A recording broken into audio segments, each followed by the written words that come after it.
नमस्कार, आदाब। Crime petrol dial 100 में आप सबका स्वागत है।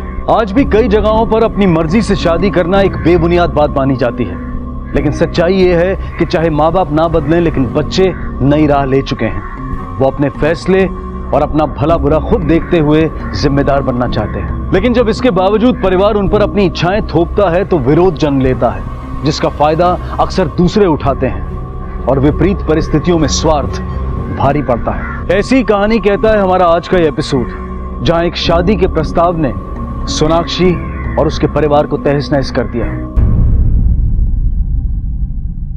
नमस्ते काका। नमस्ते काकी। तुझे पता चल गया कि क्या तेरा मुंह क्यों उतरा हुआ है? कुछ नहीं, आई बस थोड़ी वीकनेस लग रही है। पढ़ाई के चक्कर में खाना सोना सब बंद कर दिया इसने। अरे भाई ओमकार, एक बात बताओ, अगर डॉक्टर ही बीमार पड़ने लगा तो फिर मरीजों का क्या होगा? काका, डॉक्टर बनने में अभी 1 साल है। ये काका क्या है? पापा कहने की आदत डाल लो अभी। जया काकी के बेटे से शादी उस आवारा से? बाबा, आपने सोच भी कैसे लिया कि मैं उस अनपढ़ से शादी करूंगी? पापा, इतनी पढ़ाई लिखाई मैंने उसके लिए किया क्या? और अभी तो मेरी पढ़ाई भी नहीं पूरी हुई है। पापा, मैं जानती हूँ कि आपका बेटा भी मैं ही हूँ और बेटी भी। सॉरी बाबा, मैं ये शादी नहीं कर सकती।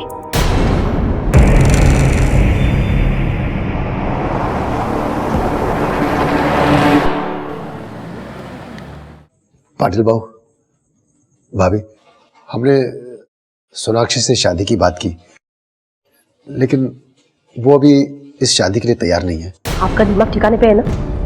उसे पता भी है अगर ये शादी नहीं होती तो आप लोगों के साथ क्या होगा? ऐसी बात मत करो भाभी। पाटिल बाबू तो मेरा बचपन का दोस्त है, दोस्त नहीं फैमिली से बढ़कर है। अब मैंने कोशिश तो की थी, लेकिन वो नहीं मानी। मैं क्या कर सकता हूँ भाभी? आप इसके अलावा मुझसे कोई भी काम करवा लो, लेकिन ये शादी नहीं हो पाएगी। मैं चलता हूँ, नमस्ते।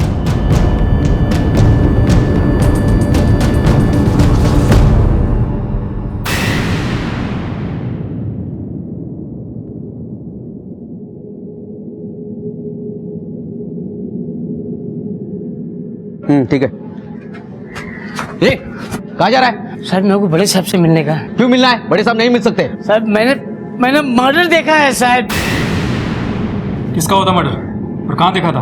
वो शमशान में साहब, उधर एक लड़की को जला दिया साहब। वो शमशान का देखभाल करने वाला नंदू है ना, नंदू, वो नंदू ने उसको जला दिया साहब। हाँ सर, इसने पी रखी है और इसकी बात पर भरोसा कैसे करें? और वैसे भी शमशान तो इन्हीं कामों के लिए बना है। अपन साहब, वो लड़की का घर का परिवार का कोई भी आदमी नहीं था, वो नंदू अकेला था साहब। उसने जला दिया उसको। मादरे, एक बार जाके चेक कर लो क्या बोल रहा है ये।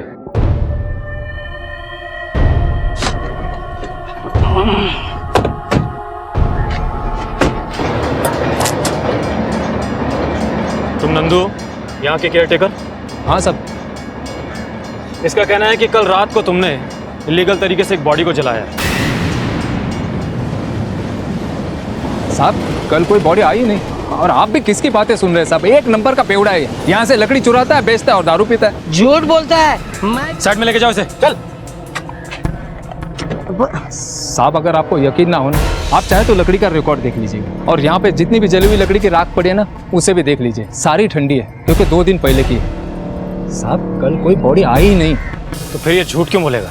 साहब, बेवड़े का सच क्या और झूठ क्या? तुम रहते कहाँ हो? साहब, वो लास्ट वाला घर, हाँ वो वाला। अब एक बात बताओ, तुम्हारे यहाँ बिना जानकारी के भी कोई बॉडी जला सकता है? नहीं साहब। साहब, आप भी कहाँ उस बेवड़े की बातें सुन रहे हैं? साहब, ये रात दिन पिकेट टाइट रहता है। आज तक इसे कभी मैंने होश में देखा ही नहीं।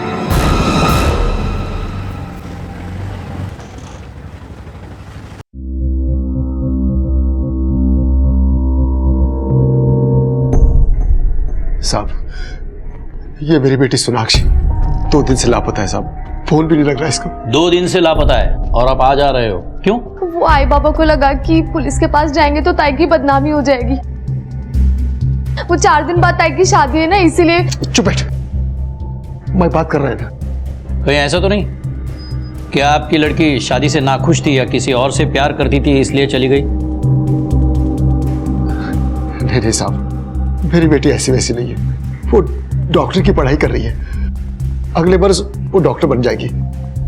उसको ये सब काम के लिए फुर्सत ही कहाँ था साहब। आपने उसके दोस्तों या अपने रिश्तेदारों से पता किया? हो सकता है वो वहां कहीं गई हो। साहब हमने हर जगह पता किया, लेकिन कहीं नहीं गई है साहब वो। माणिक मैडम, ये लड़की का फोटो लो और आसपास के सारे पुलिस स्टेशन में सर्कुलेट करो और उसे कॉल रिकॉर्ड्स और लोकेशन निकलवाओ। Okay sir. अभी आप लोग जा सकते हैं, हम पूरी कोशिश करेंगे उसे ढूंढने की। ठीक है साहब। सर मुझे तो ऐसा लगता है कि लड़की की शादी उसके मर्जी के खिलाफ हो रही थी, इसलिए वो घर से भाग गई और ये बात हमसे ये लोग छुपा रहे हैं। मात्रे, एक आदमी हमारे पास आता है और वो कहता है कि उसने एक लाश को जलते हुए शमशान में देखा, और एक फैमिली अपने लड़के की मिसिंग कंप्लेंट देने आते हैं। कहीं इन दोनों में कुछ कनेक्शन तो नहीं? सर वो आदमी 24 घंटे नशे में रहता है, आखिर हम उसकी बात पर भरोसा कैसे कर सकते हैं? भरोसा नहीं कर सकते, लेकिन उसे लाइटली भी नहीं लेना चाहिए।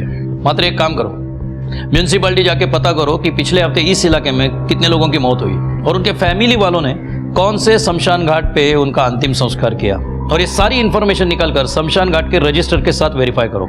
Yes sir. एक लड़की जो डॉक्टर बनने वाली थी अचानक गायब हो गई थी, और वहीं दूसरी तरफ एक अनजान लड़की की लाश को धोखे से जलाए जाने का शक था। क्या ये दोनों लड़कियां एक ही थी? पुलिस को तहकीकात में पता चला कि इस हफ्ते इस इलाके में 4 लोगों की मौत हुई, जिसमें 3 औरतें थी और 1 आदमी।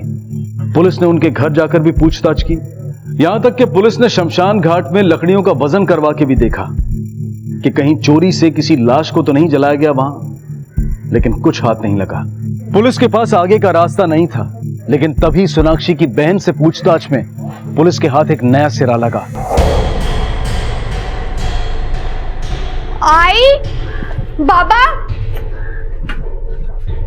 बाबा हाय, पुलिस आई है। पुलिस? सोनाक्षी मिली क्या? हाँ? सोनाक्षी सोनाक्षी सोनाक्षी सब कहाँ है सोनाक्षी? सोनाक्षी? फिलहाल तो कोई खबर नहीं, लेकिन जल्दी पता चल जाएगा। हमें शोभा से अकेले में कुछ पूछताछ करनी है। उस दिन तुम पुलिस स्टेशन में कुछ कहना चाहती थी, लेकिन तुम्हारे बाबा ने बीच में रोका। वो 4 दिन बाद ताई की शादी है ना, इसीलिए। चुप बैठ। क्या कहना चाहती थी? देखो, हमारे लिए सब कुछ जानना बहुत जरूरी है। हाफ इंफॉर्मेशन पे उसे ढूंढना मुश्किल होगा। तुम चाहती हो ना तुम्हारी बहन सही सलामत वापस आए?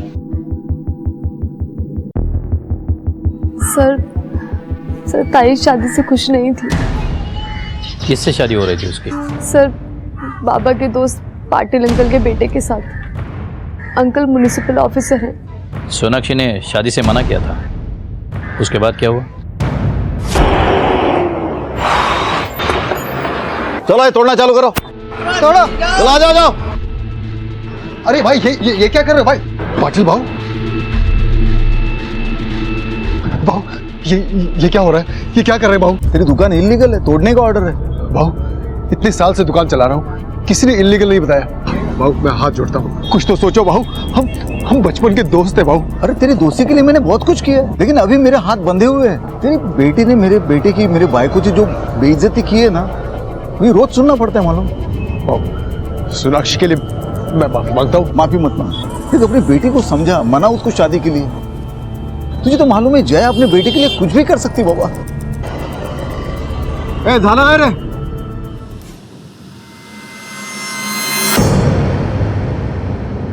सर शादी की जिद में अंकल ने बाबा से बचपन की दोस्ती 2 मिनट में तोड़ दी थी। सर उसके बाद जया आंटी हमारे घर आई और उन्होंने बहुत झगड़ा किया था। जिस MBBS की अखड़ नहीं है, वो हमारी वजह से बनने वाली है तू। वो पैसे मैंने नहीं, बाबा ने आपसे लिए थे, वो भी ये सोचकर कि अपने बचपन के दोस्त से मदद ले रहे हैं। एहसान फरामोश, ये अकड़ तब कहा थी जब ये तुम्हारा बाप हमारे सामने भीख मांग रहा था। मेरे बेटे में कमी निकाल रही है तू। कमी है इसलिए निकाल रही हूँ। जैसी हालत आपके बेटे की है ना, वो कंपाउंडर बनने के लायक भी नहीं। इस घर से डोली नहीं उठी तो लाश जरूर उठेगी। उसके बाद? सर फिर अंकल ने बाबा को दिया उधार वापस लेने के चक्कर में पीछे पड़ गए। बाबा पहले से ही बहुत परेशान थे, और उसके बाद ताई अचानक ही घर से गायब हो गई। जिस दिन सोनाक्षी घर से गायब हुई, उस दिन उसके साथ घर में और कौन कौन था? सिर्फ आई थी। हाँ साहब, मैं थी घर पे। सोनाक्षी मेरे को बोल के गई थी कि वो अपने दोस्त के यहाँ जा रही है। मैं किसके पास गई थी उसका नाम नहीं बताया। अरे उसने नहीं बताया तो तुम तो पूछ सकती थी ना। ऐसी लापरवाह होती है कोई माँ?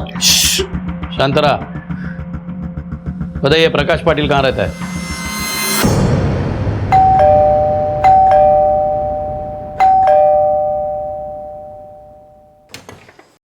जया, नितिन कुठे?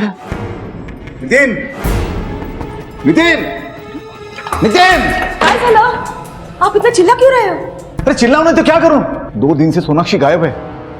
नितिन! बाबा काय झालं? सोनाक्षी कहाँ है? मला काय माहित, मेरा क्या संबंध? जास्त शहाणपणा करू नकोस, जो कुछ भी है सच सच बताना। कहाँ है वो? कहाँ गायब किया तुमने उसको? ना मैंने कुछ किया है ना मेरे बेटे ने कुछ किया है।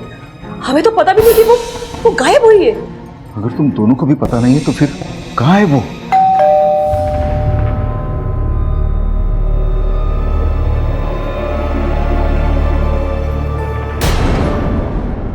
आपको पता है सोनाक्षी गायब हो गई है? नहीं तो कब हुआ ये? 2 दिन पहले। तुम शादी करने वाले थे ना उससे? हो, पर सोनाक्षी ने शादी के लिए ना बोला तो हमने वापस कोई बात नहीं की। बात नहीं की, लेकिन ओमकार की दुकान तोड़ दी। क्यों? क्योंकि वो इलीगल थी तो टूटनी थी। बहुत पुरानी दुकान थी ना, आज पता चला इलीगल थी, इसलिए तोड़ दिया। देखिए, ये म्यूनिसिपैलिटी का मैटर है, पुलिस को इसमें नहीं पड़ना चाहिए। और वैसे भी ये शादी और ये किस्सा हमारे लिए खत्म हो गया है। तुम लोगों के लिए खत्म हुआ होगा, हमारे लिए शुरू हुआ है। ओमकार को पैसे के लिए भी परेशान करते थे ना तुम? परेशान? हम लोग परेशान नहीं सर, हम लोगों ने उससे पूछा था कि वापस कब दोगे पैसे। अब जब कोई रिश्ता ही नहीं बन रहा तो कोई भी पैसों के बारे में तो पूछेगा ही ना। और मुझे लगता है खुद का पैसा मांगना कोई गुनाह तो नहीं है। आपके पास क्या सबूत है कि आपने पैसे दिए थे? ठीक है, अभी हम चलते हैं, पुनः भेटूयात।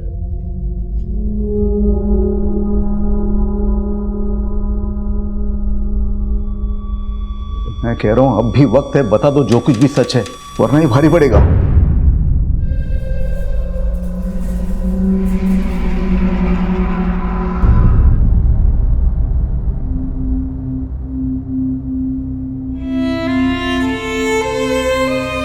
सोनाक्षी! अरे बेटा सोनाक्षी, बाबा, ये देख तेरा डॉक्टर का कोट। थैंक यू बाबा। पहन के तो दिखा, देखे तो सही हमारी बेटी डॉक्टर बनके कैसे दिखेगी। हाँ ताई, पहन के दिखाना प्लीज। अरे ये सिर्फ लैब एक्सपेरिमेंट्स के लिए, इसे पहनने से मैं डॉक्टर थोड़ी बन जाऊंगी। हाँ हाँ पता है, अभी नहीं बनेगी, लेकिन पहन के तो दिखा। जब तू डॉक्टर बनेगी ना, मैं पूरे शहर को मिठाइयां बांटूंगा। पूरे शहर का तो पता नहीं, पर पूरे मोहल्ले में जरूर बांटूंगी। पहनना।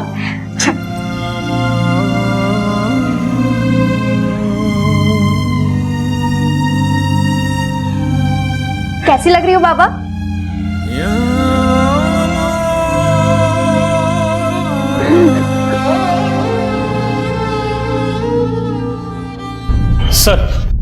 सर ये रहे Sonakshi call records. Sir 1 minute. Sir जिस दिन सोनाक्षी गायब हुई थी उसने नितिन पाटिल के नंबर पर दोपहर 12:20 पर कॉल किया था और 12:25 पर वो चंडिका मंदिर के लिए निकली। इस दौरान उसने नितिन को कई बार कॉल की और 12:40 पर वो चंडिका मंदिर पहुंच गई थी। घर से 10 मिनट की दूरी के फासले पर ही थी और 12:50 पर वो वहां से निकली। तब 1:05 पर उसके नंबर पर एक कॉल आया था। वो नंबर किसी रवि शिंदे के नाम पर रजिस्टर्ड है। 1:15 बजे वो अपने घर वापस पहुंची और 2:15 बजे वो अपने घर से निकली और 2:25 पर टोल नाका के पास उसका फोन ऑफ हो गया था। और हाँ सर, कॉल रिकॉर्ड्स के हिसाब से सोनाक्षी ने नितिन को उस दिन ही कॉल किए थे, जबकि रवि शिंदे उसके रेगुलरली टच में था। इन कॉल रिकॉर्ड से बहुत सारे सवाल खड़े हो जाते हैं मात्रे। एक तो ये कि अगर सोनाक्षी चंडिका मंदिर से घर वापस आई थी तो उसकी माँ ने हमें यह बताया क्यों नहीं? दूसरा सवाल, अगर वो नितिन से शादी करना ही नहीं चाहती थी तो उसे इतने सारे फोन क्यों किए? तीसरा सवाल, वो चंडिका मंदिर किससे मिलने गई थी? और चौथा अहम सवाल, ये रवि शिंदे है कौन? सर हो सकता है वो सोनाक्षी का बॉयफ्रेंड हो, शायद इसलिए वो नितिन से शादी नहीं करना चाहती। सर ये भी तो हो सकता है कि पाटिल फैमिली के प्रेशर में आकर वो शादी के लिए राजी हो गई हो, या फिर अपने फैमिली के प्रेशर में आकर। इस सब से बचने के लिए सोनाक्षी को एक ही रास्ता दिखाई दिया होगा कि वो रवि के साथ भाग जाए। तुम्हारी रवि के साथ बात हुई? नहीं सर, मैं उसका फोन ट्राई कर रहा हूं लेकिन उसका फोन अभी स्विच ऑफ आ रहा है। एक मिनट सर। हेलो, क्या? ठीक है, हम अभी पहुंच रहे हैं।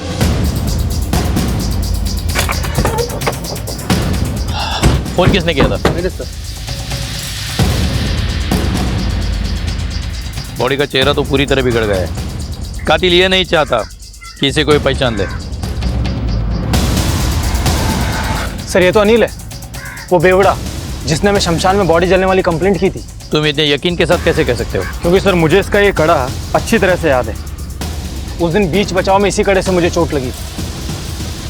लेकिन सर एक बात समझ में नहीं आ रही है कि आखिर इसका खून करेगा कौन और क्यों? मैं भी शमशान घाट का वो केयर टेकर नंदू, क्योंकि इसने उसे अनऑफिशियल तरीके से बॉडी जलाते हुए देखा था, इसलिए ये मुसीबत बन गया था उसके लिए। सवान सर, बॉडी को पोस्टमार्टम भेजो। Okay sir. हमें शमशान घाट चलना होगा। Yes sir.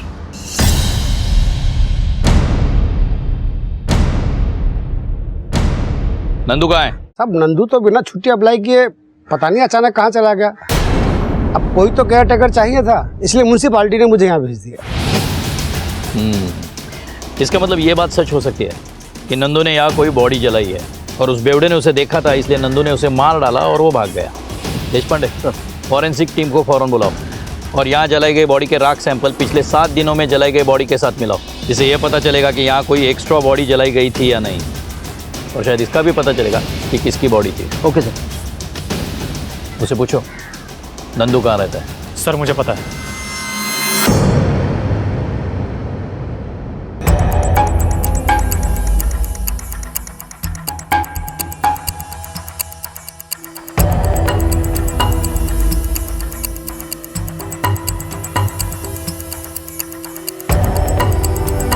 नंदू कहाँ रहता है? इधर रहता है सर।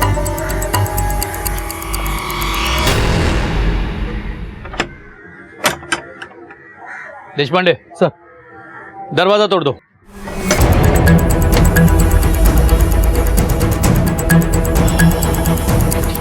अच्छी तरह से छानबीन करो, कुछ ना कुछ तो जरूर मिलेगा। Yes sir.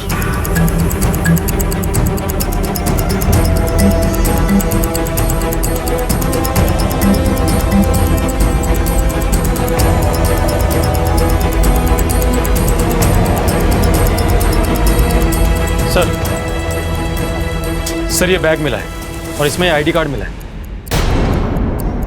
Sonakshi Omkar Latkar?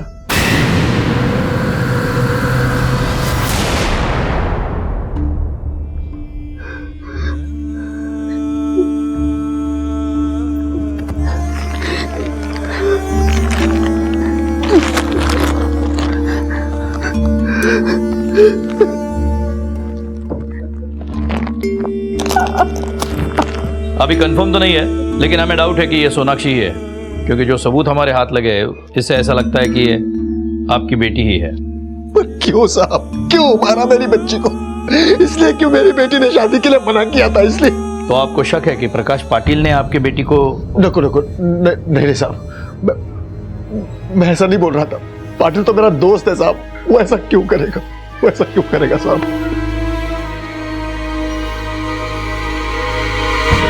Sir. हाँ मात्रे। सर शमशान घाट से जो राख के सैंपल हमने लिए हैं वो लैब में भेज दिए हैं। रिपोर्ट आने में 1 महीना लग जाएगा, क्योंकि 6 लोगों की डेड बॉडी की राख मिक्स हो गई है, इसलिए टाइम लगेगा। मतलब फिलहाल हमें इनकी मदद के बिना ही इंक्वायरी करनी होगी। अच्छा मात्रे, वो नंदू का पता किया क्या? हाँ सर, हमने उसकी फोटो सारे पुलिस थानों में सर्कुलेट कर दी है। सर नंदू का परमानेंट एड्रेस सतारा का है। हमने वहाँ की पुलिस को भी इंक्वायरी करने के लिए कहा है, लेकिन उनका कहना है कि नंदू वहाँ नहीं है। लेकिन हाँ सर, नंदू की माँ वहाँ हॉस्पिटल में एडमिट है और नंदू ने 2 दिन पहले ही अपने पनवेल के अकाउंट से 25,000 रुपये हॉस्पिटल को ट्रांसफर किए। जब हमने उसका अकाउंट चेक किया तो पता चला कि नंदू ने उसी दिन अपने अकाउंट में पैसे जमा किए थे। मतलब नंदू को बॉडी ठिकाने लगाने के लिए किसी ने पैसा दिया है, पर किसने?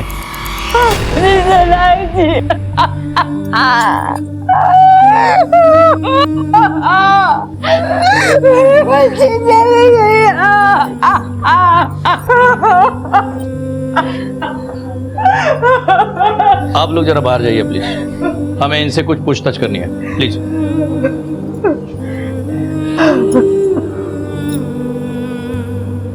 आपने क्यों नहीं बताया कि उस दिन सोनाक्षी 1:15 बजे वापस घर आई थी और 2:15 बजे वो फिर से बाहर जाने के लिए निकली थी? क्योंकि मैं देखी नहीं साहब, मैं खाना खा के सो गई थी। वो कब आई कब गई मुझे कुछ नहीं पता साहब। अजीब माँ है तू, तुम्हारे बच्चे कब आते हैं कब जाते हैं किस हाल में, कुछ पता रहता है कि नहीं? मुझे पता था कि ये सब होने वाला है, एक एक पल की नजर रखती मैं उसमें। शोभा, उस वक्त तुम कहाँ थी? सर मैं कॉलेज में थी। अच्छा, तुम लोग किसी रवि शिंदे नाम के लड़के को जानते हो? सोनाक्षी का फोन स्विच ऑफ होने से पहले उसे आखिरी फोन रवि शिंदे के फोन से आया था। सर वो रवि 12th क्लास में ताई के साथ पढ़ता था और वो लोग बहुत अच्छे दोस्त भी थे। सिर्फ दोस्त थे या और कुछ? सर ताई की तरफ से तो कुछ नहीं था, लेकिन रवि की तरफ से था शायद, क्योंकि ताई की शादी पक्की होने के बाद वो एक बार घर के आसपास दिखा था।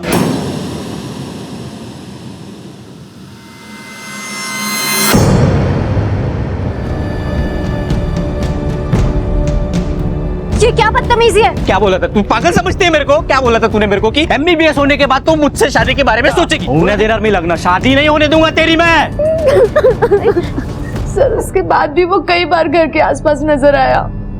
एक बात तो क्लियर है, ये जो भी कुछ हो रहा है वो शादी के चक्कर में हो रहा है, लेकिन कौन हो सकता है? मात्र एक काम करो, ये पाटिल फैमिली और रवि शिंदे की हिस्ट्री निकालो और ये लाटकर फैमिली के भी डिटेल्स निकालो। Okay sir. सर एक बात पूछनी थी आपसे। हाँ, क्या सोनाक्षी के माँ बाप पर भी आपको शक है? शक तो सब पे बनता है। सोनाक्षी का शादी को मना करने की वजह से मोटिव तो सबके पास है, अब पता करना है खून किसने किया है। Yes sir.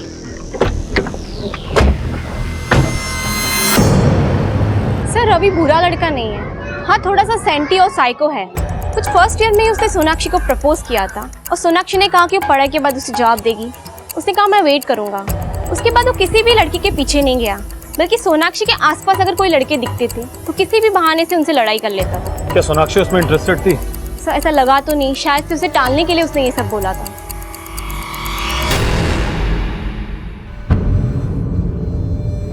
I'm sorry ताई, मुझे माफ कर देना। मैंने सोचा भी नहीं था कि जो मैं कर रही हूँ उसका ये रिजल्ट होगा।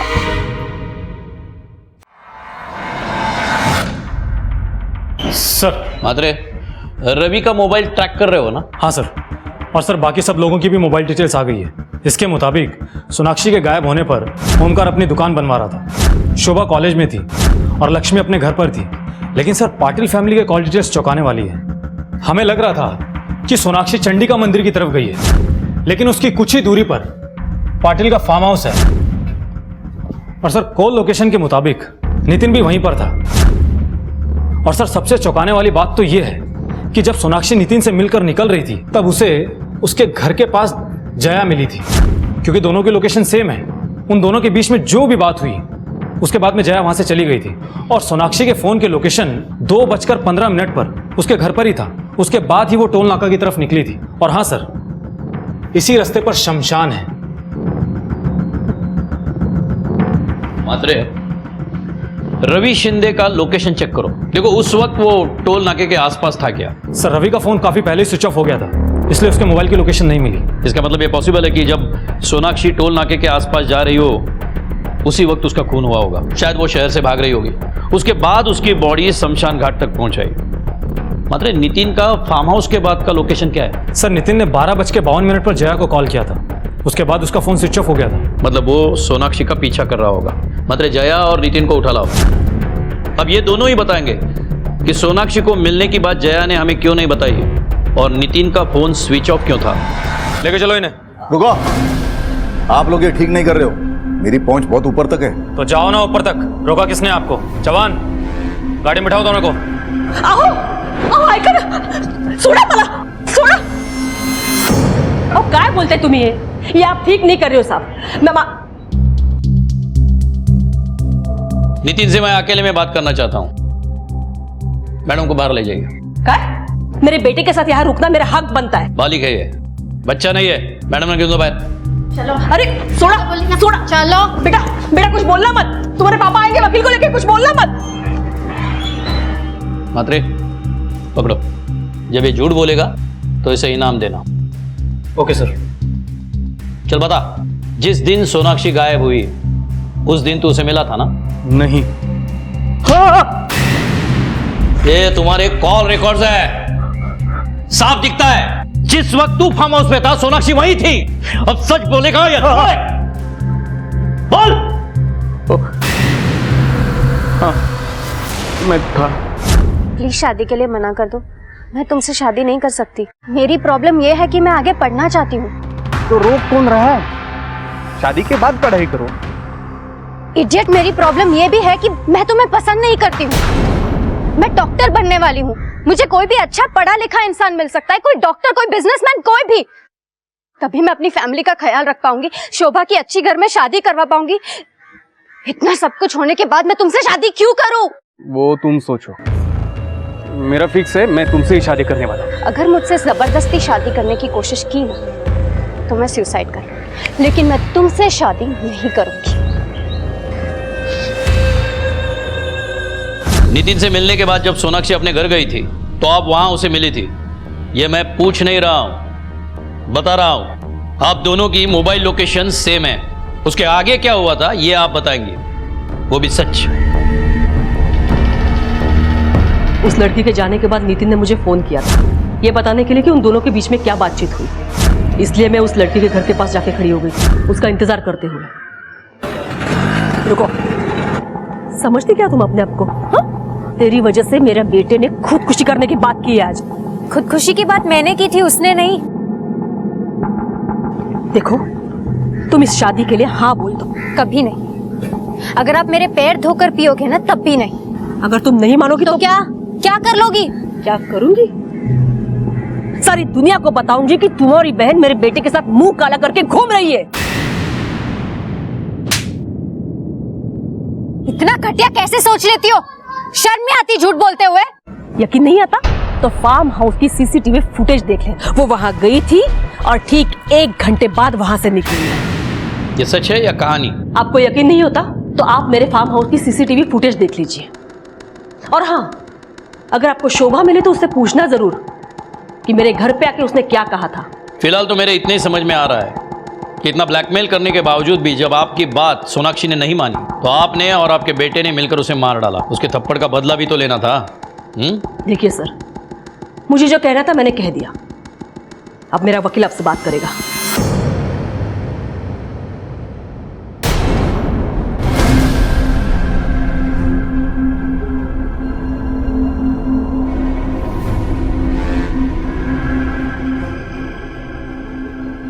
इसका मतलब जया सच बोल रही है। मात्रे, दोनों को जाने दो, लेकिन 24 घंटे नजर रखना उन पे। Yes sir.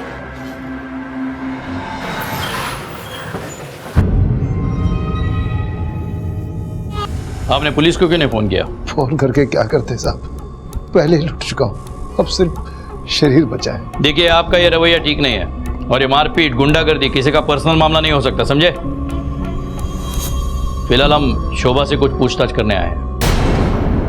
शोभा से आपको क्या बात करनी है साहब? इसने क्या किया है? इसने सोनाक्षी की जगह लेने की कोशिश की है। तुम जया से मिलने उसके घर क्यों गई थी? बोलना। क्यों गई थी? सर, क्योंकि ताई की शादी की बात के बाद वो हमेशा टेंशन में रहती थी। जब देखो सुसाइड करने की बात करती थी वो। ताई, मेरी तो किस्मत ही खराब है शोभा। उस गधे से शादी करने से तो अच्छा है कि मैं मर जाऊं। शोभा, मैं पढ़ना चाहती हूँ, डॉक्टर बनना चाहती हूँ। तो प्लीज मुझे इस सब से बचा ले, मेरी मदद कर दे। मैं इसके बाद तुझसे कुछ नहीं मांगूंगी। और सर, ताई की हालत मुझसे देखी नहीं गई, इसलिए मैं जया आंटी के घर गई उनसे मिलने। तुम्हें क्या लगता है तुम्हारा बाप उसे पढ़ा पाएगा आगे? कम से कम हम खर्चा तो उठा लेते। आंटी, प्रॉब्लम यह है कि ताई को नितिन पसंद ही नहीं है। क्या? मेरे ही घर में आके मेरी बेटी के बारे में बुराई कर रही हो? नहीं आंटी, मैं नितिन की बुराई नहीं कर रही हूँ। मैं तो ये कह रही हूँ कि ताई की जगह मैं नितिन से शादी करने के लिए तैयार हूँ। ये क्या पक दिया तूने? अकल घास चढ़ने गई थी। शांत रहिए आप, शांत रहिए। फिर जया ने क्या कहा? शक्ल देखी थी आपने कभी? हाँ, मुझे ऐसे बिना शक्ल और बिना अक्ल वाली बहू नहीं चाहिए। मुझे तो पढ़ी लिखी सोनाक्षी जैसी बहू चाहिए। सर मुझे पता चल गया था कि जया आंटी नहीं मानेगी, इसलिए तुम नितिन से मिलने उसके फार्म हाउस पर गई।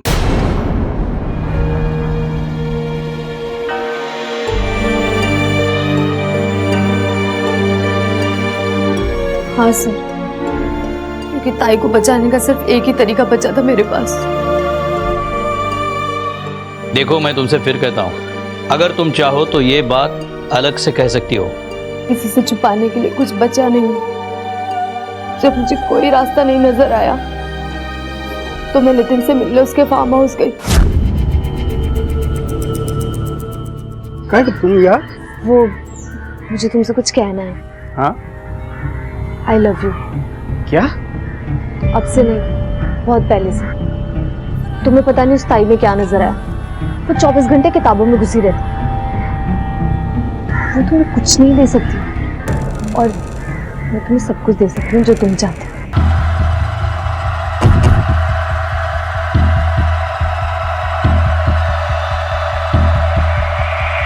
क्या क्या तो नहीं है? क्या? तुम बात क्यों नहीं कर? तुम बात क्यों नहीं कर?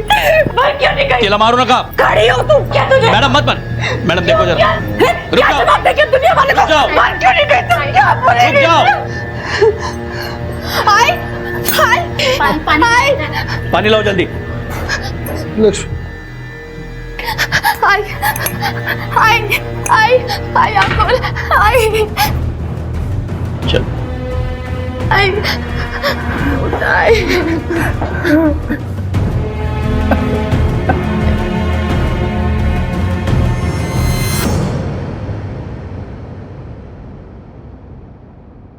शोभा ने सोनाक्षी को बचाने के लिए अपना सब कुछ लुटा लिया। जिसे हम कत्ल का मोटिव मानते थे, वो एक कोशिश थी अपने बहन को बचाने की। सिर्फ शोभा ही नहीं, पूरी लाटकर फैमिली रास्ते पे आ गई है। मात्र हमें इस केस को अलग एंगल से देखना होगा।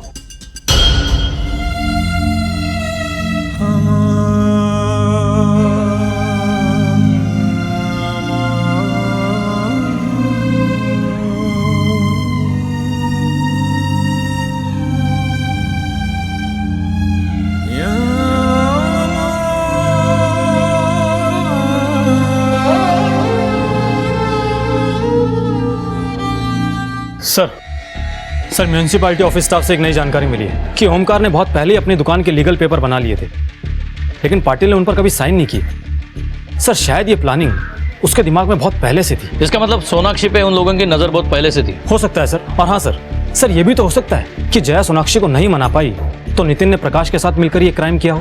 बिल्कुल हो सकता है। मात्रे उठाओ उसे। वैसे भी ओमकार को मारपीट करके उसने क्राइम तो किया है। शोभा को बुलाओ और पाटिल पे केस लॉन्च करो। Yes sir. साहब आप बोलते हो तो मैं लाटकर से माफी मांगने के लिए तैयार हूँ साहब। उसको पैसा भी दे दूंगा, उसकी दुकान भी लगवा दूंगा। वो सब तो तुझे करना ही पड़ेगा। पहले ये बता सोनाक्षी को कैसे मारा? सोनाक्षी को मैंने नहीं मारा साहब। वो टाइम में मैं तो नौकरी पे था ना। तूने नहीं, तेरे आदमियों ने मारा होगा। साहब मैं म्यूनिसिपैलिटी में नौकरी करता हूँ साहब। मेरा कोई गैंग नहीं है साहब। अच्छा, नंदू गुरु को कैसे जानते हो? नंदू गुरु मैं नहीं जानता साहब, पहली बार नाम सुना इसका। नहीं जानता? नहीं। लेकिन वो तो म्यूनिसिपैलिटी का वर्कर है। म्यूनिसिपैलिटी में तो 400 से 500 लोग काम करते हैं। हर किसी को मैं जानता नहीं ना।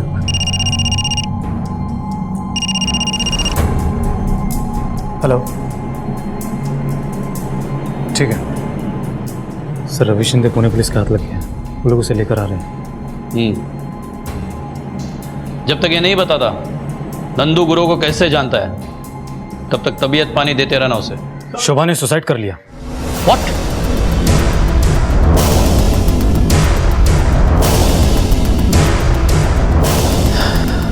मात्रे बॉडी को पोस्टमार्टम भेज दो और ये चाकू फिंगरप्रिंट के लिए फॉरेंसिक भेजो। Okay sir.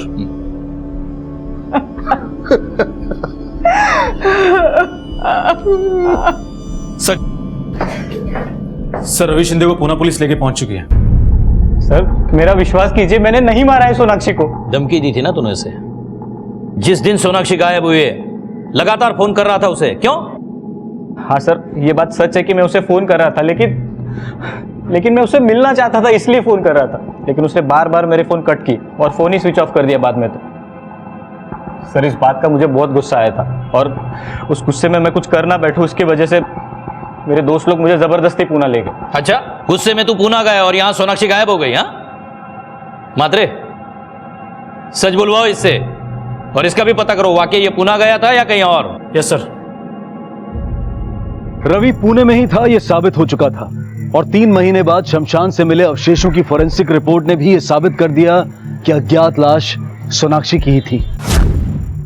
लाटकर परिवार ने अपनी दोनों बेटियों को खो दिया था और पुलिस का शक पाटिल परिवार पर कायम था, लेकिन उनके खिलाफ कोई सबूत नहीं था। और तभी अचानक पुलिस के हाथ एक नई कड़ी लगी।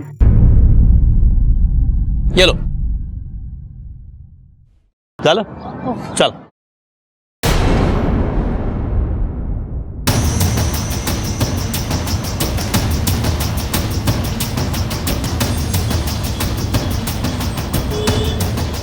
काय झालं? निघूया का? हाँ? निघूया? मुझे एक अर्जेंट काम है, तुम रिक्शा से आगे चली जाना। ठीक आहे, चालेल।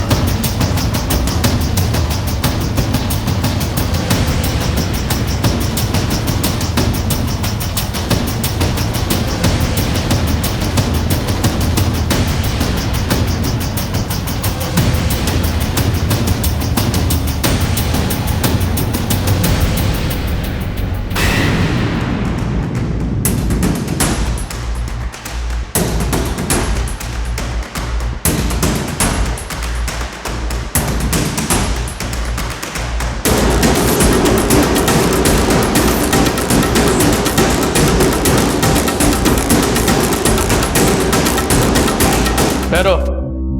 बता दो साहब, बता दो साहब, उस बेवड़े अनिल को मैंने मारा साहब। वो बेवड़ा मेरे को बहुत तंग कर रहा था। ए पैसा नहीं देने का क्या? हाँ चल पैसा निकाल। हाँ नहीं तो देख मैं वापस से पुलिस के पास जाएगा। पैसा दे चल। कहाँ से लाऊं इतना पैसा? झाड़ लगा क्या मेरे पास? हर रोज उठ के चला आता है पैसा मांगने। आखिर कब तक दूंगा तुझे पैसा? जब तक मैं जिंदा है ना तेरे को पैसा देना ही पड़ेगा, समझा? जल्दी। तो जब कल दिया था ना वो तेरा आखिरी पैसा था, समझ? तेरी तो ये ले पैसा चाहिए, रुक देता हूँ तुझे पैसा। ये ले पैसा। चला बोल, सोनाक्षी को क्यों मारा? बोल। बोला ना साहब, सोनाक्षी को मैंने नहीं मारा सर, मैंने तो सिर्फ उसकी बॉडी जलाई थी साहब, चोरी से। तूने नहीं मारा तो और किसने मारा? किसने तुझे 25,000 रुपए दिए जो तूने दूसरे दिन डिपॉजिट किए बैंक में? लक्ष्मी ताई ने साहब। हाँ मैंने ही मारा है उसे। मैं क्या करती, वो बहुत स्वार्थी हो गई थी। उसके शादी के लिए मना करने से हम लोग क्या क्या झेल रहे थे, उसे इसकी परवाह ही नहीं थी। सोनाक्षी ने सारी हदें पार कर दी थी, ये जानते हुए भी कि हम सब कितनी बड़ी मुसीबत में आ सकते हैं। सोनाक्षी, अपने अलावा कुछ और दिखाई देता है तुझे या हम सबको मार के जाएगी तू? ये क्या बोल रही हो आई? क्या बोल रही हो? मतलब कुछ दिखाई नहीं देता तुझे आजकल? तुझे घर की हालत देखी है? अरे तेरे बाबा की हालत देखी है, सब तेरी वजह से है। तो क्या चाहती हो? आप सबकी हालत सुधारने के लिए मैं अपनी जिंदगी बर्बाद कर दूं? इतनी मेहनत पढ़ाई लिखाई सब कुएं में फेंक दूं? भाई मैं आखिरी बार बोल रही हूँ, मैं नितिन से शादी नहीं करूंगी। देख सोनाक्षी, ना आज न फिर कभी। नहीं करूंगी मतलब नहीं करूंगी। नंदू की याद आई, वो मेरे गांव का है। मैं सीधे नंदू के पास गई, उसे सब कुछ बता दिया।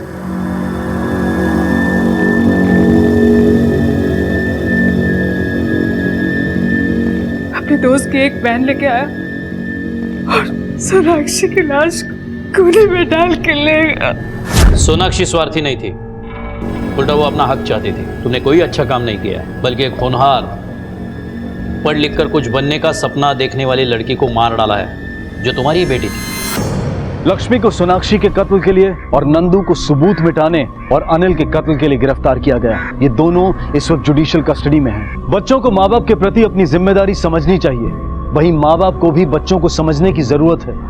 हमें समय समय पर अपने आप को टटोलते रहना होगा कि कहीं हम माता पिता के नाम पर तानाशाह तो नहीं बन रहे, और अगर ऐसा है तो हमें इसे ठीक करना होगा, क्योंकि ये हमारे और हमारे बच्चों के लिए घातक हो सकता है।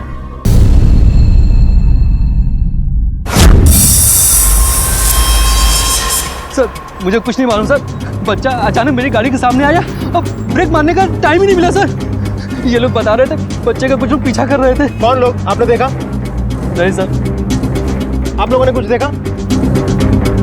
शिंदे सबकी स्टेटमेंट ले लो। हटिए।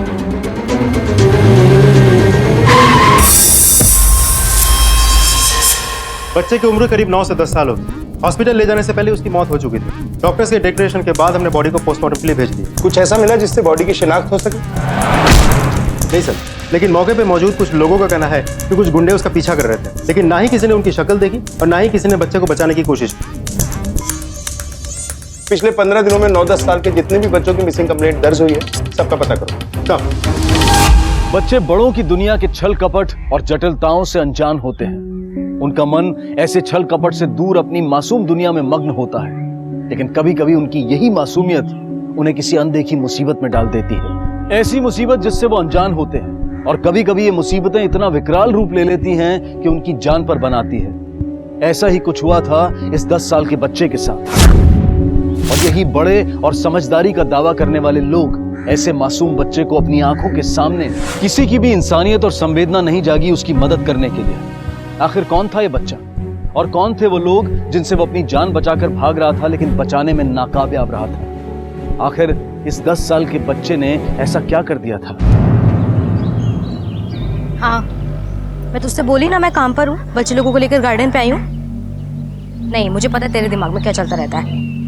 नहीं, मैं कहीं नहीं जाने वाली।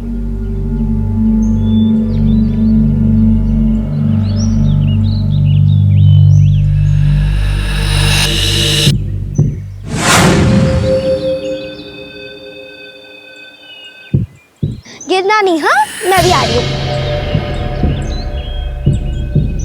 मम्मी, मम्मी, मम्मा, मम्मा, मम्मा, मम्मा, क्या हुआ सुजी बेटा? ऐसे चिल्ला क्यों रही है? वो पीयू को कोई उठा के लेके गया। क्या? पीयू को कौन उठा के ले गया उसे? वो सामने वाली आंटी। मिसेस अग्निहोत्री। अरे मेरी वाइफ आपके बच्चों को क्यों उठाएगी? बोलने से पहले सोचो तो सही कि क्या बोल रहे हो। उन्होंने नहीं उठाया है। इन्होंने देखा, इन्होंने देखा, वॉचमैन ने देखा, सबने देखा, सबने। क्षितिज, क्या हुआ? क्षितिज, पीयू कहाँ है? मिसेस अग्निहोत्री पीयू को लेकर कहीं चली गई है। देखो आपको कुछ गलतफहमी हुई है, रीना ऐसा कर ही नहीं सकती। बहुत तंग कर लिया तुमने। आज तक तुम्हारी उम्र का लिहाज करके मैं चुप था, लेकिन बहुत बर्दाश्त से बाहर चली गई है। अगर तेरी बीवी ने कुछ नहीं किया है तो सारे बिल्डिंग के लोग यहाँ पे, वो कहाँ पे? हाँ देखिए तमीज से बात कीजिए, वो कहीं काम से गई है। देखिए मिस्टर अग्निहोत्री, बहाने मत बनाइए। अरे आज तो आपने हद कर दी, आप इसे इग्नोर मत कीजिए। अभी के अभी पुलिस कंप्लेंट कीजिए आप। अरे क्षितिज, हमें अभी के अभी पुलिस स्टेशन चलना चाहिए। चलो। मम्मा, आई एम सॉरी, मैं पीयू के साथ ही थी और आई एम सॉरी। नहीं बेटा नहीं, इसमें तुम्हारी कोई गलती नहीं है। तुम एक काम करो, तुम माला आंटी के साथ घर जाओ। हाँ, मैं और पापा भी थोड़ी देर में आते हैं। हाँ?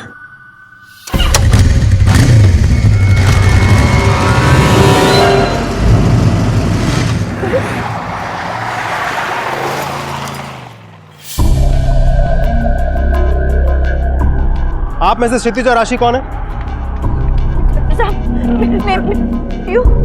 मैं क्षितिज हूँ और ये मिसेस अग्निहोत्री है।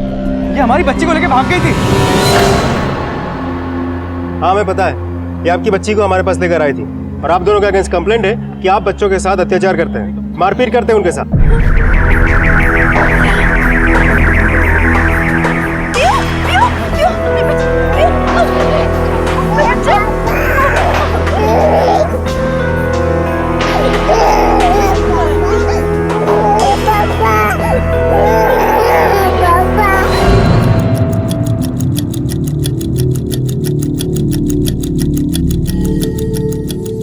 हम क्यों मारेंगे अपने बच्चों को? हम बहुत प्यार करते हैं उनसे।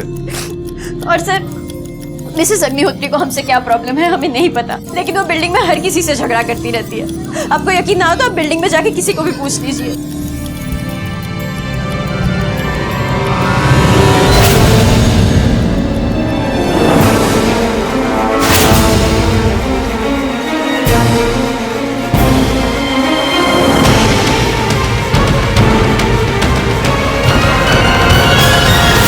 मिसेस अग्निहोत्री की तो आदत है दूसरों के मामले में टांग अड़ाने की। जब देखो दूसरों से झगड़ा करती रहती है। और जब से राशि और क्षितिज ने उन्हें पीहू की बर्थडे पार्टी पे नहीं बुलाया था, तब से तो वो उनके पीछे ही पड़ गई हैं हाथ धोकर। सर, अभी पिछले 2 हफ्ते पुरानी बात है। दरवाजा खोलो, खोलो दरवाजा। तुम लोग ऐसा नहीं कर सकते। मैं सब जानती हूँ अंदर क्या हो रहा है। दरवाजा खोलो। क्या हुआ? क्या है तुम्हारी? कहाँ है तुम्हारी बेटियाँ? मैंने उनके चीखने चिल्लाने की आवाज सुनी है। तुम मार रही थी ना उन्हें? क्या हो रहा है यहाँ? क्यों शोर मचा के रखा है आप दोनों ने? क्या प्रॉब्लम क्या है आपकी? हाँ, क्यों आप हमेशा हमारे प्रॉब्लम मेरी नहीं, प्रॉब्लम तुम्हारी है। मैंने अपने इन कानों से उनके चीखने चिल्लाने और रोने की आवाजें सुनी है, और ये मेरा इमेजिनेशन नहीं है। तुम मार रही थी ना अपनी बेटियों को, मार रही थी ना? आप प्लीज हमारे घर में आके दखल अंदाजी मत करिए। प्लीज यहाँ से निकल जाइए अभी के अभी। देखिए, हमने बिल्डिंग के कई लोगों से बात की, सभी का यही कहना है कि सिर्फ आपका वहम है, असल में ऐसा कुछ नहीं है। तो इसका मतलब मैं बेवकूफ हूँ जो इस तरह की? प्लीज शांत हो जाइए, वरना मुझे उन लोगों की बातों पर यकीन करना होगा कि प्रॉब्लम आप में है, उनमें नहीं है। So please please calm down, शांत हो जाओ। आपको क्या लगता है? सर, मैं ठीक से कुछ कह नहीं सकता, लेकिन मैं हमेशा ऐसे समझाता हूँ कि दूसरे के मामले में क्यों पढ़ना है। सर, बच्चे की उम्र 10 साल ही थी। पोस्टमार्टम रिपोर्ट से यह साबित हो जाता है कि बच्चे की मौत एक्सीडेंट से हुई थी, लेकिन बच्चे के शरीर पर जो निशान थे वो कम से कम 10 से 15 दिन पहले के थे। मतलब कोई तो था जो उसे टॉर्चर कर रहा था, और शायद वो उसी से अपनी जान बचाकर भागने की कोशिश कर रहा था। लेकिन प्रॉब्लम यह है कि किसी ने भी उन हमलावरों को गौर से देखा नहीं कि डिस्क्रिप्शन बता सके। अमूल, एक बार फिर से उस एरिया के लोगों से अपने तरीके से पूछताछ करो। कोई तो होगा जिसने उन हमलावरों में से किसी एक का चेहरा देखा होगा। मिसिंग केसेस रिकॉर्ड से कुछ हाथ लगा जिससे बच्चे की शिनाख्त हो सके? नहीं सर, इस बच्चे का चेहरा बुरी तरह से बिगड़ चुका है, इसलिए समय ज्यादा लग रहा है। इस बच्चे की डिस्क्रिप्शन जिससे भी थोड़ा बहुत मैच होता है, हम उन लोगों को डीएनए टेस्ट के लिए भेजा। दृष्टि तावड़े नाम की एक औरत को शिनाख्त के लिए भेजा गया। लेकिन हमें कुछ चीजें मिली हैं। देखिए, ये चीजें हमें लाश के पास से मिली। क्या ये चिराग की? नहीं, ये सामान उसका नहीं, वो जिंदा है। वो मुझे छोड़कर नहीं जा सकता। क्या मैं जा सकती हूँ प्लीज? एक मिनट, उससे पहले आपको डीएनए टेस्ट के लिए जाना होगा ताकि ये कंफर्म हो सके कि ये बॉडी चिराग की नहीं है। मैंने बताया ना कि वो बच्चा मेरा नहीं है, तो फिर ये सब। सॉरी, मैं कोई डीएनए टेस्ट नहीं करवाऊंगी। ठीक है, जाइए।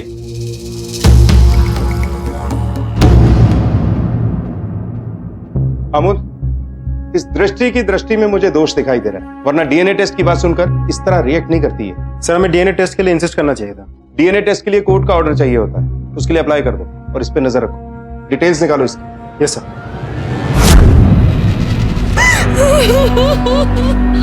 मैडम जी, क्या हुआ?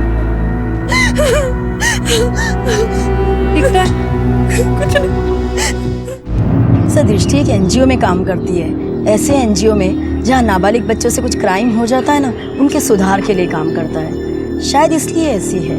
और उसके ससुराल वाले अलग से उसके बच्चे की कस्टडी के लिए लड़ रहे हैं। बेचारी परेशान है। और मुझे तो लगता है सर, पिछले दिनों उसके साथ जो कुछ भी हुआ ना, वो शायद उसके सास ससुर ने कराया होगा। मतलब ऐसा क्या हुआ था उसके साथ?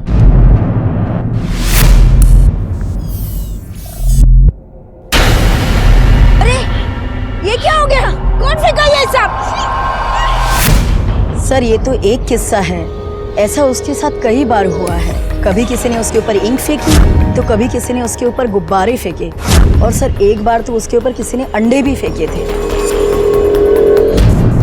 दृष्टि पाटिल के बेटे के बारे में क्या जानते हैं आप? माँ बेटे में रिश्ता कैसा था? सर, दृष्टि का हस्बैंड नहीं है, वो अकेले ही उस बच्चे को पाल रही थी। लेकिन दृष्टि बहुत स्ट्रिक्ट है सर, छोटी छोटी गलतियों पर सजा देती थी, और वो भी ऐसी कि इंसान सोच भी नहीं सकता। वो बेचारा तो बहुत अच्छा बच्चा था। चिराग, यहाँ क्यों खड़ा है? और वो भी साल में? क्या हुआ बेटा? क्या हुआ बेटा?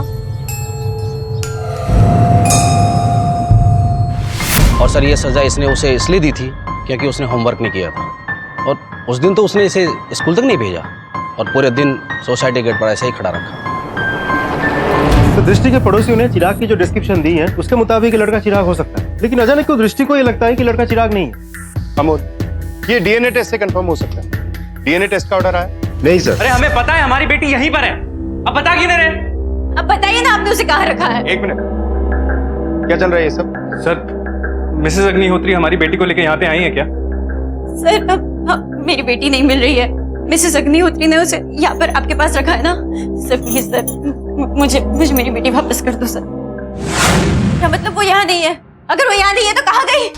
क्षितिज, इन्हें बोलो ना मुझे मेरी पीहू वापस कर दे। देखिए आप शांत हो जाइए, इस तरह हड़बड़ाने से कुछ नहीं होगा। आप लोग हमें ठीक से बताइए, तभी तो हम आपकी बेटी के बारे में पता लगा पाएंगे। आखिरी बार कब देखा था आप लोगों ने पीयू को? सर सुबह, जब मैं उसे प्ले स्कूल छोड़ने गया था, लेकिन राशि जब उसे लेने गई तो वो वहाँ नहीं थी। हमने स्कूल स्टाफ से भी पूछा, लेकिन उन्हें भी इसके बारे में कुछ नहीं पता। सर, हम बच्चों की सेफ्टी का पूरा ध्यान रखते हैं, लेकिन पता नहीं कैसे हो गया। हम बच्चों को हमेशा उनके माँ बाप को ही हैंड ओवर करते हैं, लेकिन इस बार जब छुट्टी की बेल बजी तो काफ़ी भीड़ जमा हो गई थी। शायद उसी वक्त पीहू, मतलब शायद उसे कोई ले गया। आपके स्कूल में सीसीटीवी कैमरास तो लगे होंगे?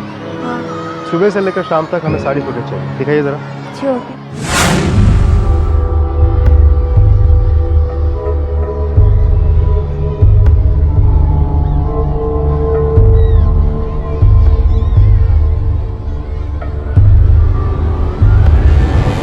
स्कूल के सीसीटीवी में दिख रहा है कि आपकी बेटी किसी की तरफ गई थी, लेकिन भीड़ की वजह से पता नहीं चल पाया कि वो है कौन। सर, मैं यकीन के साथ कह सकता हूँ कि वो औरत कोई और नहीं, मिसेस अग्निहोत्री ही है। आपने ऐसा सोचा भी कैसे कि मैं बच्ची को किडनैप करूंगी?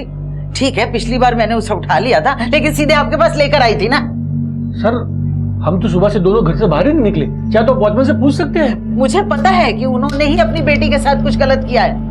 आपने कभी सुची को देखा है? कितना शांत रहती है वो बच्ची, कभी किसी से कोई शिकायत नहीं करती, कोई मस्ती नहीं करती है, और इतनी छोटी बच्ची इतनी समझदार हो सकती है? मैं आपको फिर से बोल रही हूँ कि उन्होंने ही पीहू के साथ कुछ किया है। आप कम से कम सुची को तो बचा लीजिए प्लीज। बेटा, आप अपने मम्मी पापा को प्यार करते हो ना? मैं मेरी मम्मी पापा से बहुत प्यार करती हूँ। और आपके मम्मी पापा भी आपसे प्यार करते हैं? वो भी मुझसे बहुत प्यार करते हैं। बेटा, वो दोनों पीयू से भी प्यार करते हैं? वो दोनों पीहू से भी बहुत प्यार करते हैं। कभी डांटते या मारते नहीं? कभी नहीं डांटा, कभी भी नहीं मारा। वो बहुत अच्छे हैं, हमें स्कूल में ले जाते हैं, हमें चॉकलेट खिलाते हैं।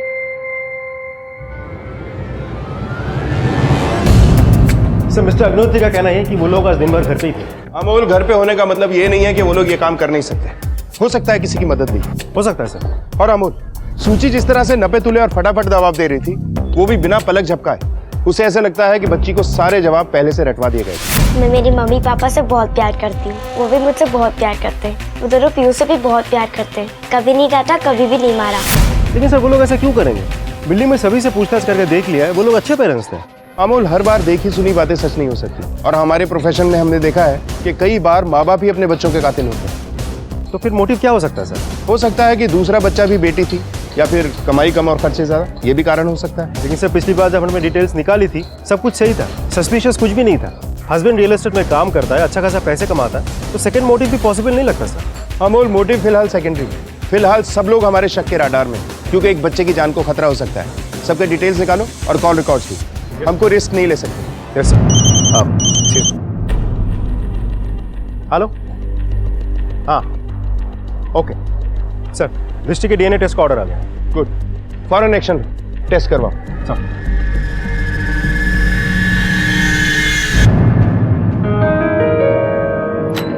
अंदर आ सकता हूँ? जी आइए।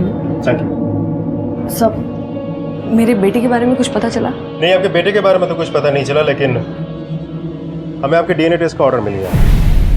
DNA test? वो मेरा बेटा हो ही नहीं सकता, मैंने कहा ना आपसे। देखिए, वही पता करने के लिए हमें ऑर्डर मिला है, और ये भी साबित हो जाएगा आप कितना सच बोल रही है और कितना झूठ। और इन सब के बाद भी अगर आप डीएनए टेस्ट करवाना नहीं चाहती हो तो आई एम सॉरी, हमें आपको अरेस्ट करना पड़ेगा। ठीक है, मैं आ जाऊंगी। सर रुकिए सर, जी बोलिए। सर ये मेरा बेटा आदित्य है, ये आपको कुछ बताना चाहता है। बोलो बेटा, क्या बताना चाहते हो? अंकल चिराग अपनी ऐसे बहुत गुस्सा था क्योंकि वो उसे हमेशा पनिश करती थी, इसलिए हम दोनों ने मिलकर उनके ऊपर गोबर फेंका था।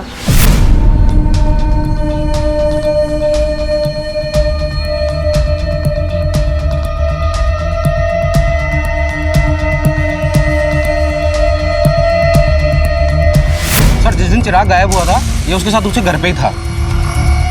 बोलो बेटा, क्या हुआ था? उस दिन मैं और चिराग उसके घर में खेल रहे थे।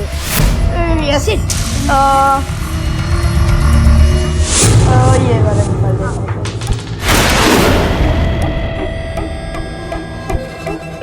मम्मी आप इतने जल्दी आ गए? हाँ, यही देखने के लिए कि तुम पढ़ाई कर रहे हो नहीं। तुम घर जाओ।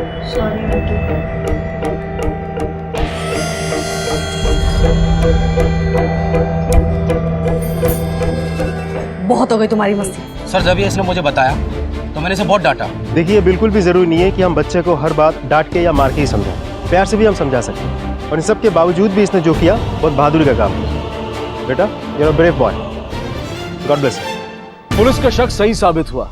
चिराग वाकई अपनी मां की वजह से घर छोड़कर भागा था। वो उसके अनुशासन में रखने और एक आदर्श बच्चा बनाए जाने की ट्रेनिंग से तंग आ चुका था। अक्सर माता पिता के मन में ये अजीब धारणा घर कर जाती है कि बच्चों को सिर्फ डांट डपट कर और मार पीट कर ही अनुशासन सिखाया जा सकता है, पर वो ये भूल जाते हैं कि इस तरीके से बच्चे या तो डरते हैं या फिर नफरत करने लगते हैं।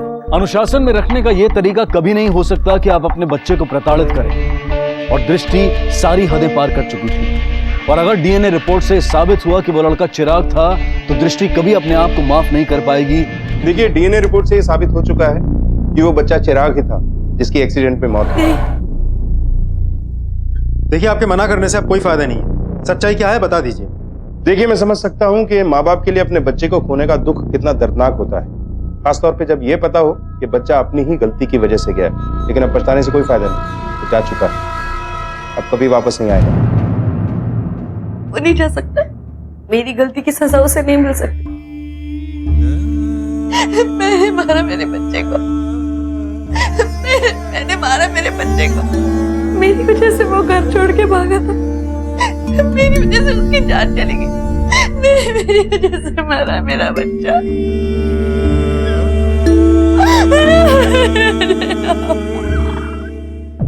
सर, क्या दृष्टिकोण को वाकई नहीं पता था कि वो लोग कौन थे जो चिराग के पीछा कर रहे थे, जिसके चक्कर में चिराग की जान चली गई?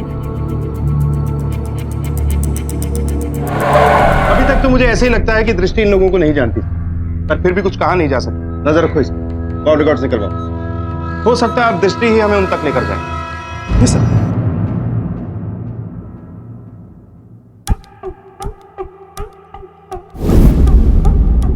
शाबाश, वेरी गुड। ऐसे ऐसे ऐसे कंघी चलाते हैं, समझ में आया? कितनी बार सिखाया है ना, स्पून से खाना खाने का। स्पून लो और अब मिक्स करो। ऐसे खाना खाते हैं। पर ये क्या, पूरे मुंह में खाना लगा लिया, पूरे हाथ में फैला लिया। आपको बताया है ना कि डिसिप्लिन में कैसे खाना खाते हैं, है ना? क्यों, कैसे और किसने ये जुर्म किए थे, पुलिस को उस तक पहुंचना था, लेकिन उन्हें इस बात का बिल्कुल अंदाजा नहीं था कि ये दोनों केसेस एक दूसरे से जुड़े हुए थे। तो पोस्टमार्टम रिपोर्ट के मुताबिक पीयू की मौत 12 से 1 बजे के बीच हुई है। मतलब 12 बजे जब वो अनजान इंसान पीयू को ले गया था, जिसकी तरफ पीयू खुद गई थी। पीयू के शरीर के घाव देखकर ऐसा लगता है कि जिसने भी ये किया है वो पीयू से बेहद नफरत करता था। जब तक फॉरेंसिक रिपोर्ट नहीं आ जाती तब तक ये पता लगाना मुश्किल है कि ये घाव कितने पुराने हैं। सर, पीयू के नाखून से पहले स्किन की फॉरेंसिक रिपोर्ट आने तक हमें वेट करना पड़ेगा। मुझे पता है कि उन्होंने ही अपनी बेटी के साथ कुछ गलत किया है। अमोल, मिसेस अग्निहोत्री के अलावा अब तक हमारे पास कोई सस्पेक्ट नहीं, और मिसेस अग्निहोत्री के खिलाफ भी कोई सबूत नहीं है हमारे पास। कोई तो ऐसी कड़ी है जो अब तक हम जोड़ नहीं पाए, मगर वो कौन सी कड़ी? यूजुअली ऐसे केसेस में माँ बाप भी इन्वॉल्व होते हैं, कहीं इस केस में भी ऐसा ही कुछ तो नहीं है?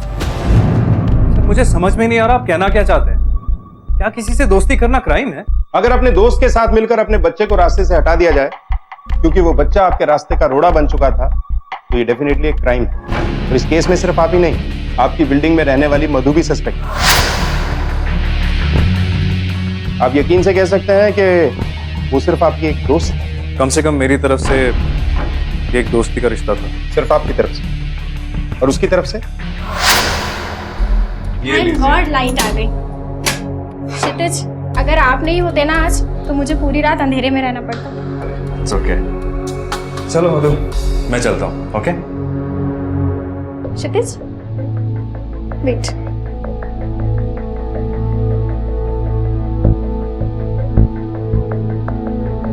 जाने से पहले थैंक यू ड्रिंक नहीं पियोगे? मैं वैसे भी अपना अकेलापन दूर करना चाहती हूँ, बहुत अकेला फील करती हूँ। मधु प्लीज, मुझे लगता है मुझे चलना चाहिए। सर, उसने मुझे दूर कर दिया था। उसने तुम्हें दूर कर दिया था? कहीं इसीलिए ही तो नहीं तुमने उसे उसकी बेटी से दूर कर दिया? सर, ये आप क्या कह रहे हैं? मैंने ये जानबूझकर नहीं किया था, बस हो गया था। और सर, उसके लिए बाद में मुझे रियलाइज़ भी हुआ, इसलिए मैंने नेक्स्ट डे जाकर क्षितिज से माफ़ी भी मांगी। सर, मुझे लगता है कि अगर कोई इन्वॉल्व है तो वो है माला, काम वाली बाई। क्योंकि सर, जिस दिन मिसेस अग्निहोत्री ने पीहू को उठाया था उसी दिन राशि और क्षितिज ने माला को काम से निकाल दिया था। और हाँ सर, आज जब सब ने माला को काम से निकाल दिया तो सिर्फ मिसेस अग्निहोत्री ने ही उसे काम पे रखा हुआ है। साहब, मैं उस दिन मदद की थी मधु मैडम की पीयू को उठाने में।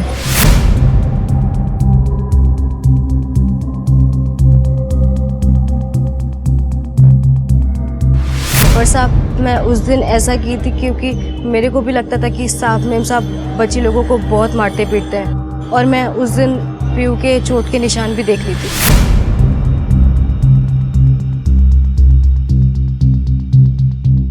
स्पोर्ट्स के निशान तो सबको होते हैं। पर मैं उधर बोलने वाली कौन होती थी साहब, इसीलिए फिर मैं अग्निहोत्री मैडम के पास गई और उनको जाके सब बताया।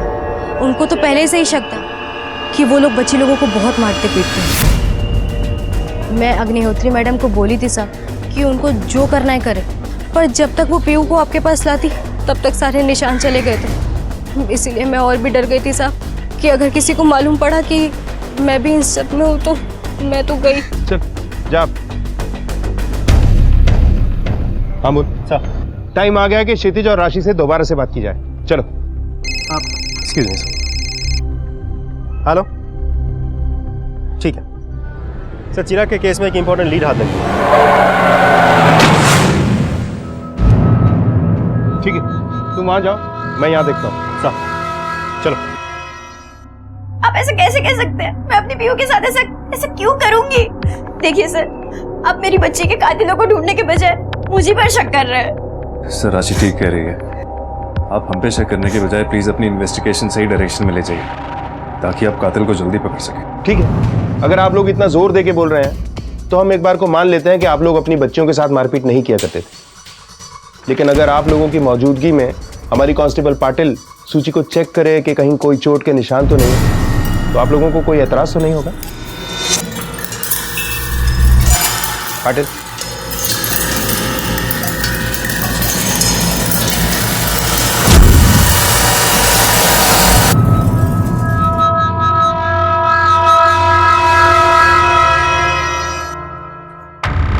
सर,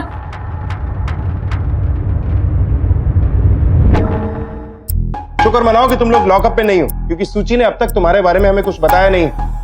और पीयू की बॉडी पे जो निशान मिले हैं उनके बारे में हमें कुछ पता नहीं लगा है। और उसके नाखूनों में जो स्किन मिली है अभी तक उसकी फॉरेंसिक रिपोर्ट नहीं आई। लकी हो तुम लोग, लेकिन ज्यादा देर के लिए नहीं रहोगे। इसलिए झगड़ा करने से अच्छा है कि ये बताओ कि अपनी बच्चियों को क्यों मारा पीटा करते थे। शायद तुम लोगों की सजा कुछ कम हो जाए। लेकिन सर आप ही सोचिए, मैं अपनी बच्चियों को क्यों मारूंगी? वो इसलिए कि इन बच्चियों के चक्कर में काम छोड़ के तुम्हें घर पे बैठना पड़ा था, और इसी फ्रस्ट्रेशन में तुम मारा करती थी अपनी बच्चियों को। सर, आप ऐसा कैसे बोल सकते हैं? मेरी बेटियां मेरे लिए सब कुछ है। मैं मजबूरी में नहीं, खुशी से उनका ध्यान रखती थी। मैं उनसे बहुत प्यार करती हूँ। इसीलिए एक 7 साल की बच्ची को एक 3 साल की बच्ची का ध्यान रखने के लिए लगाया हुआ था तुमने। और जब सूची पीयू का ठीक से ध्यान नहीं रख पाती होगी तो पनिशमेंट के तौर पे तुम उसे मारती होगी। पीयू की मौत के तुम प्राइम सस्पेक्ट हो। जैसे ही तुम्हारे खिलाफ सबूत मिल जाएगा तुम सलाखों के पीछे होगे। भी आजाद हो तुम लोग। लेकिन बहुत जल्द मुलाकात होगी।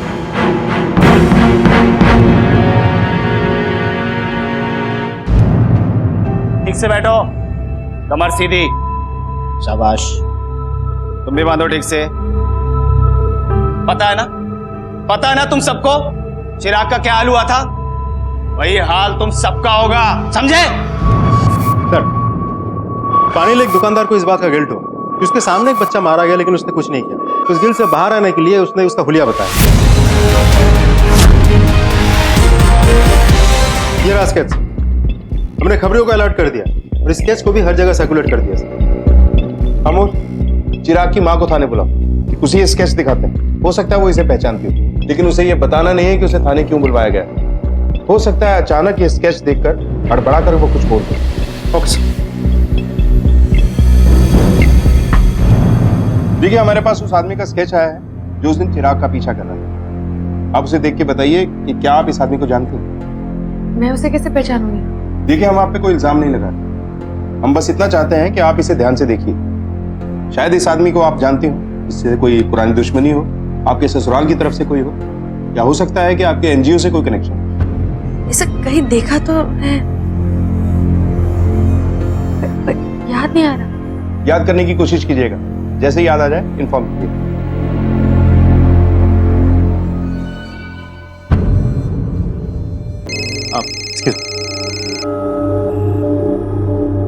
हेलो।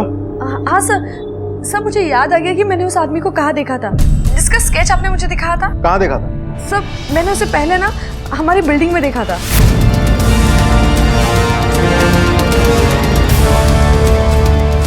और कल मैंने उसे पान वाले की शॉप के पास देखा। ओके। इस आदमी को देखा है? हाँ साहब, देखा है ना, ये तो हमारे दुकान पे आते हैं पान बीड़ी सिगरेट खरीदने के लिए।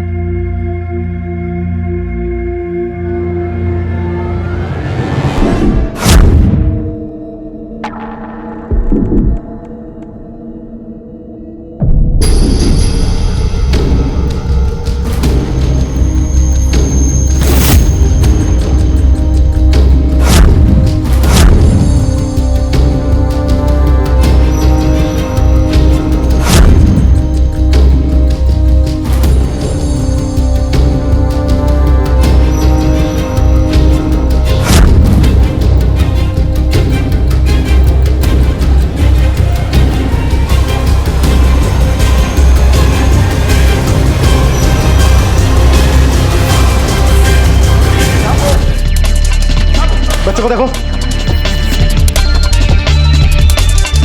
सब बच्चा जिंदा है। हॉस्पिटल ले चलो, उठा लो बच्चे को।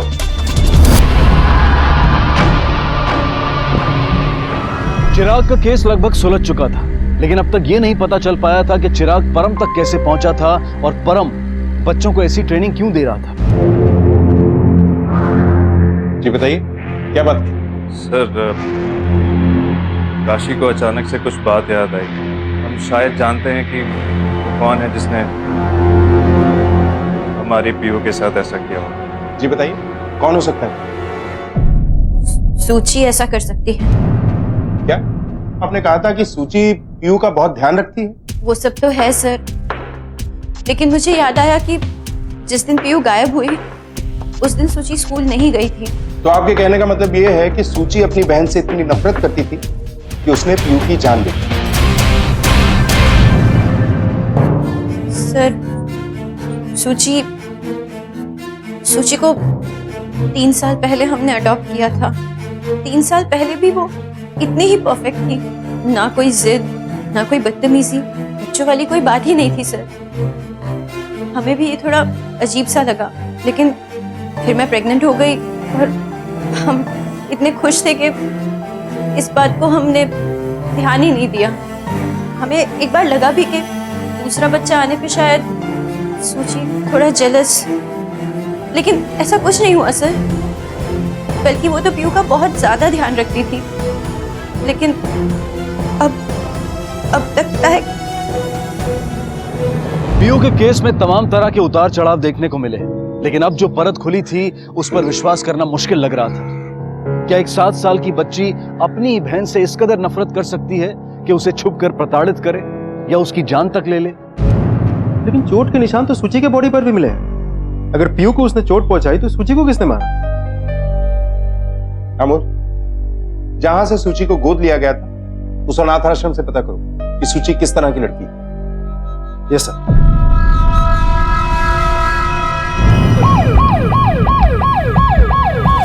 सूची एकदम आदर्श लड़की थी साहब। उसने कभी किसी को परेशान नहीं किया, इसीलिए तो इतने सारे बच्चों के बीच में उसे सबसे पहले गोद दिया गया। अब आपके स्टाफ के साथ बात कर सकते हैं? जी बिल्कुल।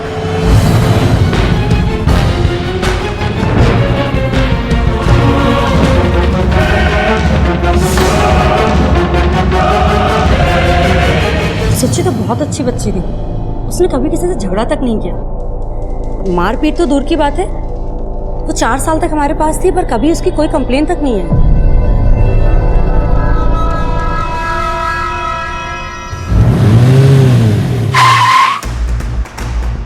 सर, अनाथ आश्रम में सबका यही कहना है कि सूची बहुत अच्छी बच्ची है, वो ऐसा कुछ कर ही नहीं सकती। इसका मतलब है कि उसके माँ बाप खुद को बचाने के लिए सूची पे झूठा इल्जाम लगा रहे हैं। हो सकता है सर। अनाथ आश्रम में मैं एक टीचर से मिला, शशि महाजन, वो मुझे कुछ सही नहीं लगी।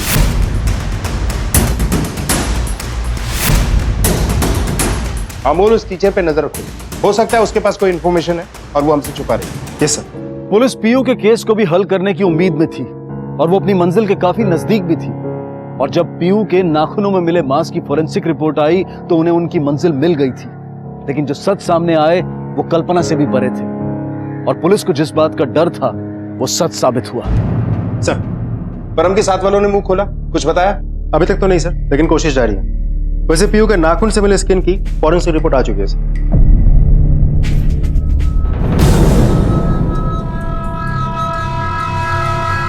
बेटा सूची, आपने अपनी बहन पीयू को मारा ना? बोलो बेटा, आपने मारा ना पीयू को? मेरी तबीयत ठीक नहीं थी, इसलिए उस दिन मैं स्कूल भी नहीं गई थी। मैं घर पे सोई थी। जब उठ के बाहर आई तो देखा काम वाली आंटी भी सोई थी। मुझे लगा वो पीयू को स्कूल में लेने गई होंगी, पर वो भूल गई थी और मम्मी भी घर पे नहीं थी, तो मैं पीयू को स्कूल से लेने चली गई। पीयू, पीयू, कम कम कम कम कम कम कम, पीयू इधर इधर इधर इधर इधर इधर इधर इधर आओ, इधर आओ। चलो चलो, स्कूल में क्या किया? मामा मामा मामा। सूची बेटा, पीयू तुम्हें अच्छी नहीं लगती थी ना, इसीलिए तुम उसे मारती थी? नहीं नहीं, वो मेरी बहन थी, मैं उससे बहुत प्यार करती थी। मैं तो बस उसे डिसिप्लिन में रखती थी, जैसे मैं खुद को रखती हूँ, जैसा मुझे उन्होंने सिखाया है। उंगली पकड़ो दीदी की उंगली पकड़ो, चलो।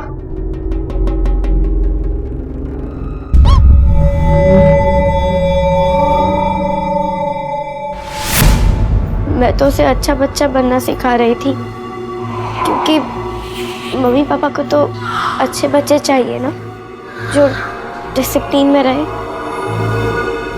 वही डिसिप्लिन मैं पीयू को सिखा रही थी, जो मुझे उन्होंने सिखाया है। अच्छा बेटा, आपको ये चोटें कैसे लगी? मैंने खुद को पनिश किया। जो आपको डिसिप्लिन सिखाते थे? बेटा, उनका नाम क्या है? परम अंकल और शशि आंटी। तो मैं मानती हूँ कि हमसे गलती हुई है, पर हम जो कुछ भी करते थे बच्चों को बचाने के लिए करते थे।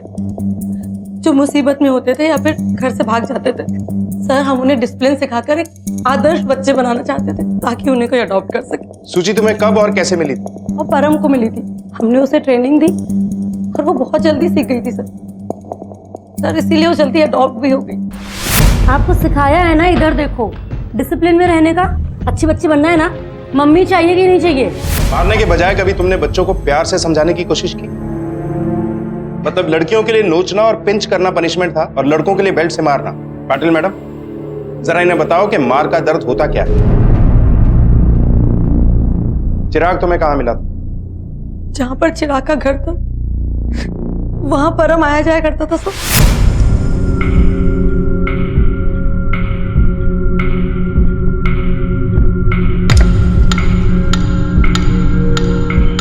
जिस दिन चिराग अपने घर से भागा, परम उसे सीधा हमारे पास ले आया और हमने उससे कहा कि अगर वो डिसिप्लिन में रहेगा, हमसे ट्रेनिंग लेगा तो हम उसे अच्छे माँ बाप दिलवाएंगे। पर वो बहुत एग्रेसिव था सर, किसी की बात नहीं सुनता था। पर हमने उसका पीछा किया और चिराग का एक्सीडेंट हो गया। ये सब तुमने पैसों के लिए किया? पैसों के लालच में ना जाने कितने बच्चों की जिंदगियां बर्बाद कर दी। किसके लिए काम करती? कौन देता था तुम्हें पैसे? पैसों के लिए नहीं सर, मैं तो अपनी माँ के लिए करती थी।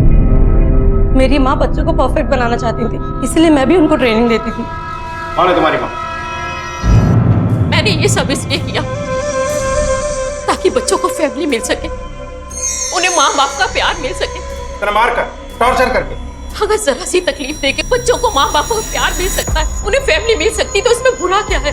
आप नहीं जानते अनाथ क्या होता है, मुझसे पूछिए। 18 साल की उम्र में अनाथ आश्रम वालों ने घर से बाहर निकाल दिया। फैमिली क्या होती है, बच्चे क्या होते हैं, ये तब पता चला जब मेरी शादी हुई। अनाथ होना बहुत दुखदाई होता है साथ, बहुत दुखदाई। मैं परफेक्ट नहीं थी, इसलिए मुझे किसी ने गोद नहीं लिया। ने कभी उन बच्चों की भीड़ देखी है, सिर्फ इस बात का इंतजार करते हैं कि कब कोई आए, उन्हें अपनाए, उन्हें घर मिले, माँ बाप मिले। आप नहीं जान सकोगे साहब, आप नहीं जान सकोगे अनाथ होता क्या है। किसी को परिवार देने के लिए उसकी जिंदगी नहीं छीनी जा सकती। और हम जानते हैं कि तुम्हारे इस खेल में बहुत से बच्चों की जान गई, और जो बचे उनकी मासूमियत को तुमने हमेशा के लिए खत्म कर दिया। तुम्हारा ये तरीका, तुम्हारी ये सोच किसी भी ढंग से सही नहीं है।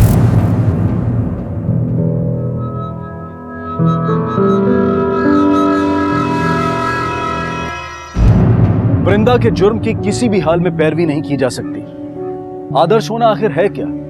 जब हम परफेक्ट होने आदर्श इंसान की बात करते हैं तो दरअसल हम अपनी सोच किसी पर थोप रहे होते हैं। एक बीमार दिमाग ने उन्हें आदर्श बनाने की जिद में उनकी मासूमियत को कुचल दिया, जो खुद इस नकारे जाने की शिकार थी।